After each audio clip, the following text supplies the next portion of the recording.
Hello and welcome to the Consistency Project Podcast. I'm Patrick Cummings here with E.C. Sinkowski. Each week, we simplify the principles and practices of nutrition, health, and fitness that will help you perform better, feel better, and of course, live better.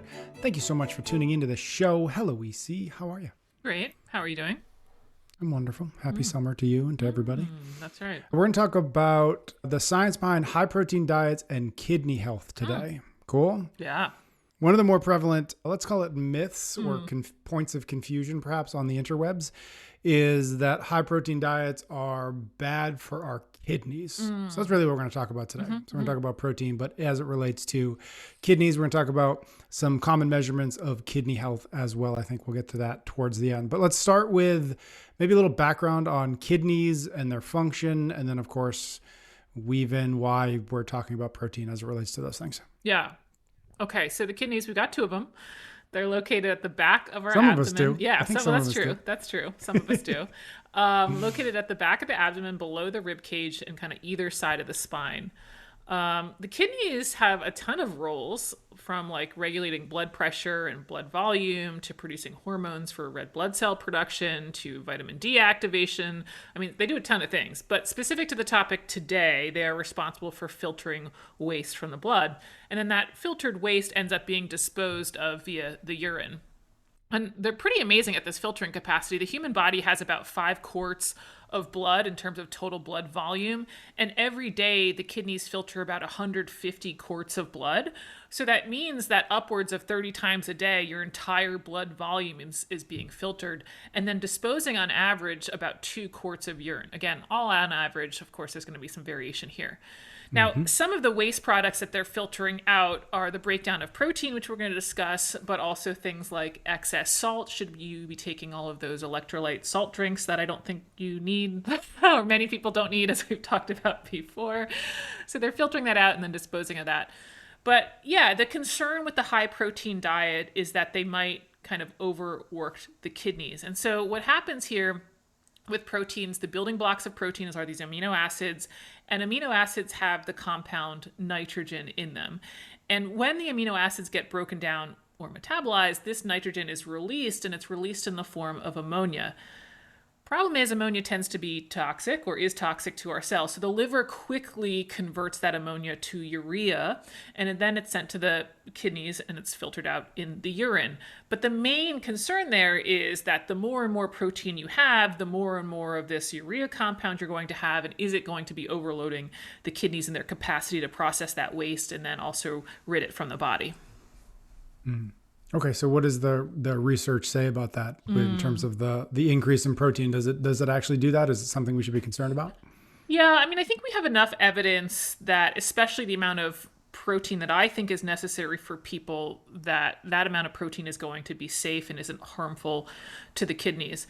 Now, before I get into some of what the literature says, I think it's important to kind of point out some of the issues surrounding the literature and protein consumption with kidney health. The first is, are we talking about human studies? Of course, not animal studies. I don't care how close the rat genome is to the human genome. Humans aren't rats. So we're not going to take, animal research and assume it's the same for humans.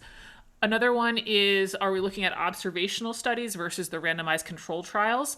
We've certainly talked about that a lot before as well, but observational studies can give us a sense of maybe there is a relationship between two variables, but it's the randomized control trials that really show us if something is causal, like is the high protein causing the kidney issues? And I will say, specific to kidney health and protein, there are some observational and animal studies that suggest high protein is not good for the kidneys. A third thing that we have to be concerned about when we're looking at studies is, what population are we talking about? I think we're going to come back to this, but are we talking about a population that already has kidney disease? Because that's going to be different than looking at a study that's talking about an otherwise healthy population.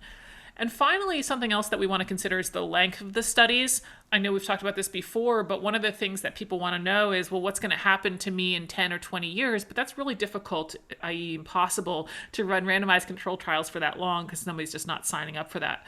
So there are sometimes people want these guarantees that we just don't have the evidence in the science yet. Okay, so those are some of the factors that I'm considering when looking at the research. And we do have a good amount of randomized controlled trials with humans that find high protein diets do not harm kidney function. Now, this is the DeVries meta-analysis paper in the show notes, where basically high was considered my 0.7 gram per pound level or higher, and kidney health was unharmed. The problem, I would say, out of those considerations that I mentioned when we're looking at the literature is really that fourth consideration, and that most of the studies that are included in that meta-analysis aren't very long. We're talking about 8 weeks. So when you want to look at, okay, I want to eat this high protein diet forever, potentially, we don't really have the evidence for that. But in terms of kind of the other qualifications, so far, so good.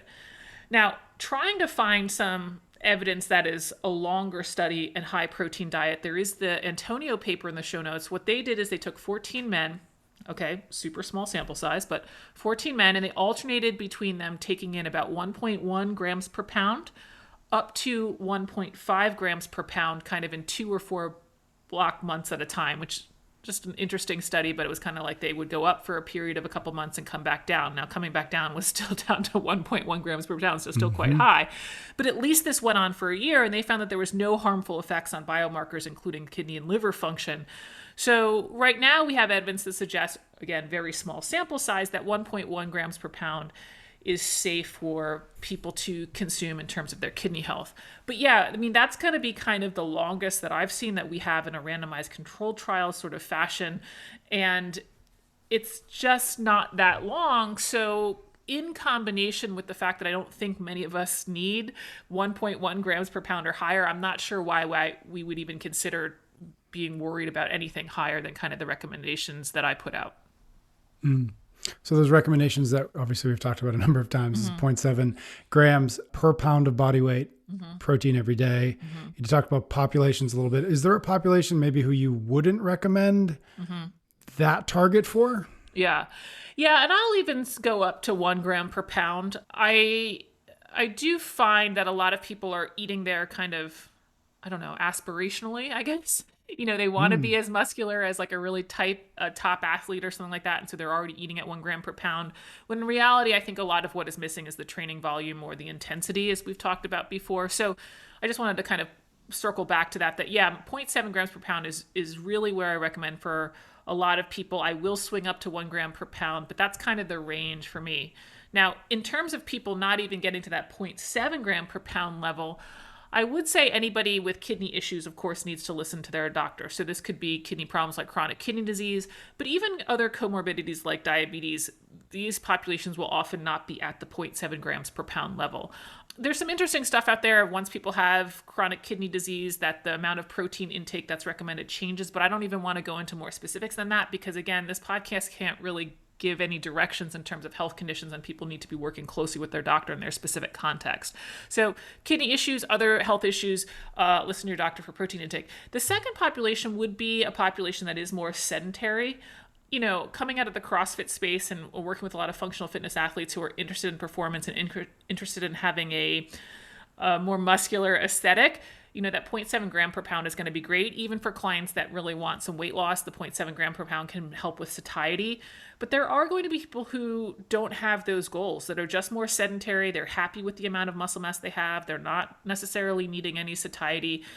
There is no need for them to eat at the 0.7 gram per pound level either. I wouldn't go as low as the RDA, which is closer to 0.4 grams per pound. I'd probably be closer to the 0.55 grams per pound because that's where we have research regarding preserving muscle mass as we age. But I do think the 0.7 gram per pound is more than what people need, especially if they're not kind of in the functional fitness community and have any of those goals associated with increasing muscle mass and strength performance. Got it. You mentioned a little bit there, folks with, let's call them kidney problems. Is that one of those things that you really only know if it's the case after you talk to the doctor? Or is there any way to say, like, I've got kidney problems, here's how I know, and now I can make some adjustments based on that? Yeah, certainly the early stages are going to be uncovered with some of our lab tests. There are going to be some symptoms with chronic kidney disease as it advances, but early stage detection is going to be with our lab tests. And thankfully, one of the standard panels that you get with kind of your routine physical is going to do that just with a renal panel. And this will measure the amount of kind of various waste products, and it's also going to measure the filtration rate of the kidneys. This is kind of the gold standard marker. It's the estimated glomerular filtration rate, or the eGFR, and it estimates how much blood the kidneys are filtering each minute, where over 90 is considered normal. And then as it decreases, that's a problem. Like 60 to 89 is mildly decreased, but tends to be more normal in an older population. Then once we get below 60, it's potentially indicating chronic kidney disease, especially if that's for a longer period of time. Now, this eGFR number is calculated based on serum creatinine, as well as your age and your sex. Now, we haven't talked about creatinine yet, and we will. And I know a lot of people have questions about it because I've gotten a bunch of questions about it. But before I do, I really want to give a disclaimer here, because I'm going to give some reasons why your eGFR may be low, or other markers like creatinine on this renal panel may be high. And I think you should still talk to your doctor about it. In fact, I had a client years ago with this exact issue. They had high creatinine and they read online that it might not be a problem. And I thankfully told them I think they should talk to their doctor regardless. Now, in combination with some other stuff they had going on, that high creatinine test led to more testing and they ended up needing surgery. So I just wanted to point that out because I feel like there's a lot of this self-diagnosing on the internet. And while I love our podcast and really do hope that it helps people kind of understand issues and different contributing factors, it certainly is not a substitute for a doctor. I mean, I'm not a doctor alone, but a 20-minute podcast could not come to describe all of the different factors and conditions specific to you. So if you have markers outside the normal range, I think you should still talk to your doctor, and maybe this podcast gives you ideas to talk to them about, but I just want to be very clear that I'm not sort of saying, oh, you should ignore a high marker. Again, talk to your doctor. Okay, now let's get into why some of these lab markers could be high. The eGFR, again, is calculated on the serum creatinine, age, and sex. Creatinine is not creatine. Creatinine is a waste product that they measure in your blood or urine, and it's basically when creatine is broken down. So creatine, the supplement that we talk about all the time, but it's also naturally in foods like meat and fish, is stored in the muscle, and creatine helps create energy in those high intensity scenarios. And after it is used for that, a waste product of that process is creatinine. So if you are supplementing with creatine, or if you have a diet that's high in meat and fish, then this can raise your creatinine levels.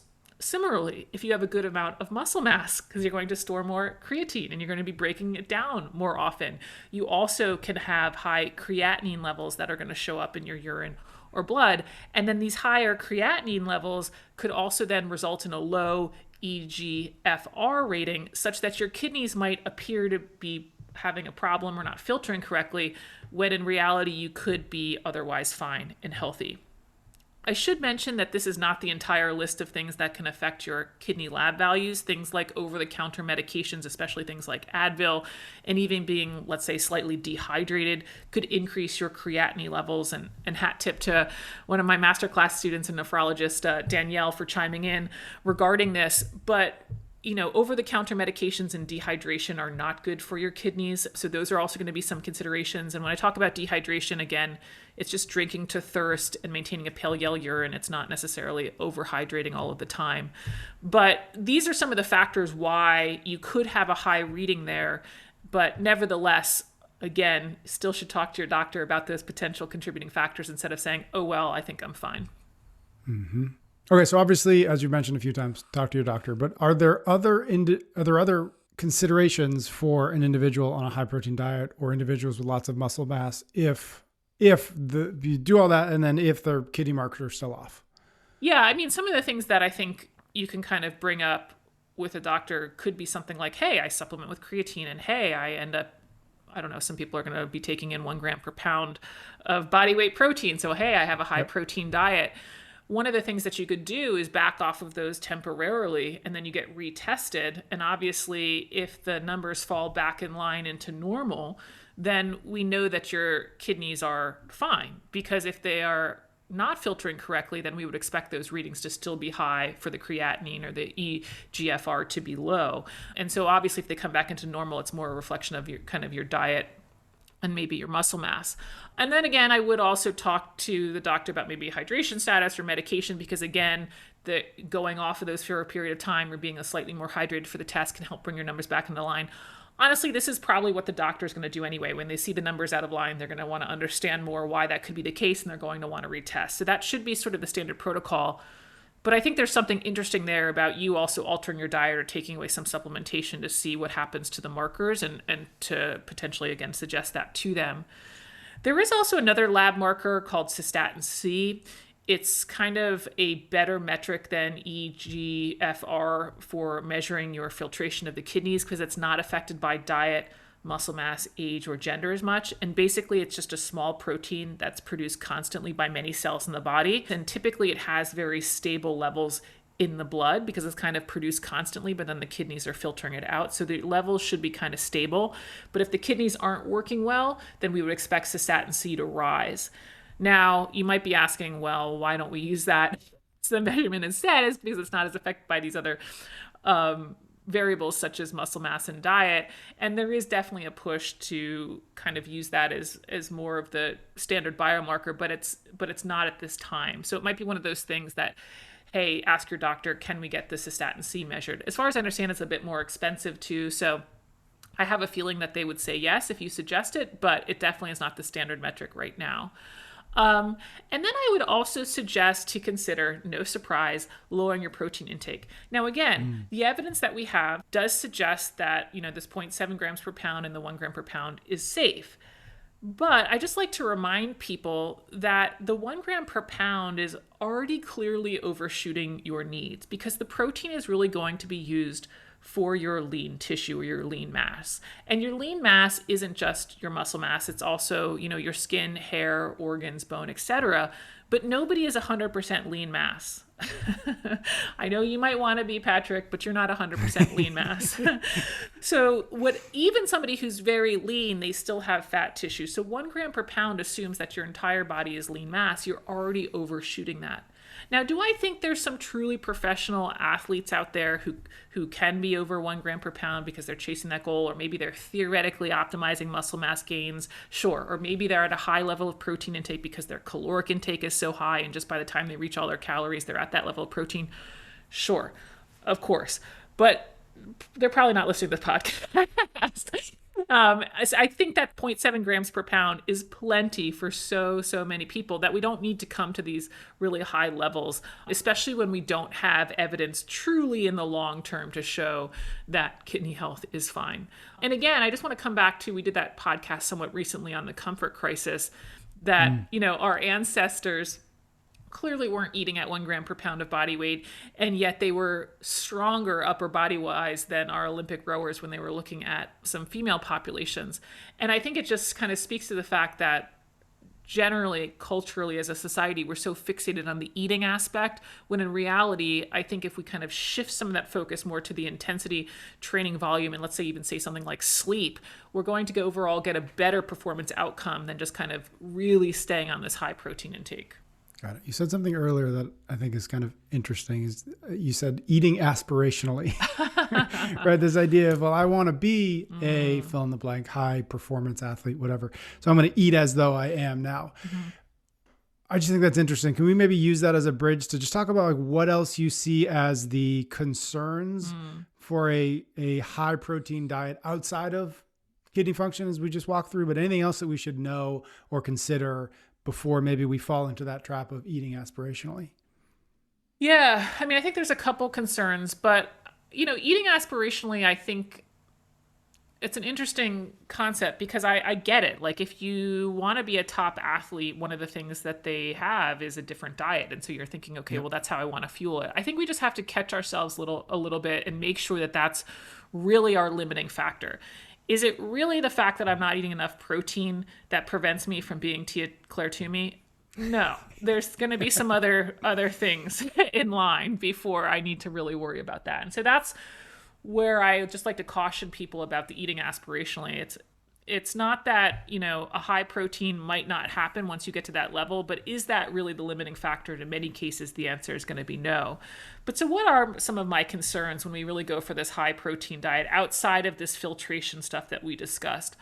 Primarily, one is that as a macronutrient increases, there's going to be less space for other foods. So as protein increases in the diet, typically carbs and or fat is going to come down. And so being overzealous on protein tends to come at the expense of other foods in the diet. And in my experience, it tends to come at the expense of fruits and veggies. I've worked with many clients who, they're eating some fruits and veggies. They've heard about this 800-gram challenge thing, but they're actually not at the 800-gram level, partially because they're not tracking it. They typically are tracking macros, and they're hitting this 1 gram per pound. And in my opinion, there's far more benefits and health risk reductions that come from kind of, let's say, over-indexing on plant matter, getting for that 800G plus, than there is over-indexing on higher protein. Like the fruits and veggies, they give us all these micronutrients, they give us this fiber, the phytochemicals, which we're still learning about, they give us satiety. It's literally impossible to find an outcome where health isn't improved with more plant matter in the diet. And so to decrease that at the expense of fitting more protein into the diet, especially at a level that the literature doesn't support you need from a performance and muscle mass standpoint, it just seems misguided at best. And then also the second kind of secondary concern to that is, what are the sources of that extra protein? Now, I want to be clear, I'm not against red meat. I'm not against saturated fat. I had some yesterday of both.